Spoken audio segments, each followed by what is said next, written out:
অনেক দিন পর তোমাকে দেখলাম। কত পরিবর্তন হয়ে গেছে তুমি। ঘর সংসার বাচ্চা সব কিছুই দিব্যি সামলাতে শিখে গেছো। অথচ একটা সময় কপালের অবাধ্যে চুলগুলোও সামলাতে পারতে না। এর জন্য কত বকেছি তোমাকে। আমার চুলের ক্লিপ খুলে তোমার চুলে লাগিয়ে দিতাম। বাচ্চা বেড়াল ছানার মতো আমার কোলে মুখ লুকিয়ে শুয়ে থাকতে তুমি। মনে আছে সময় সম্বন্ধে তুমি কতটা কাণ্ডজ্ঞানহীন ছিলে।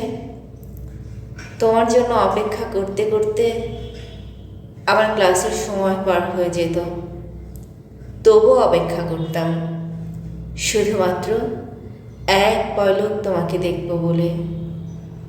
অথচ সেই তুমি আজ সময় সম্বন্ধে কতটা সচেতন হয়ে গেছো। বাচ্চাদের ঠিক সময় মতো স্কুলে নিয়ে যাচ্ছ। তুমি কথায় কথায় আমাকে বলতে, আমাকে ছাড়া তোমার কখনো সংসার করা হবে না। অথচ তুমি এখন 2 সন্তানের বাবা। শুধু আমি নিজেকে পরিবর্তন করতে পারিনি। বুকের ভেতর যাকে রেখেছিলাম সে যখন চলে গেল, তার সব স্মৃতি নিয়ে দিব্যি আমার চলে যাচ্ছে। বাকিটা জীবনও হয়তো চলে যাবে।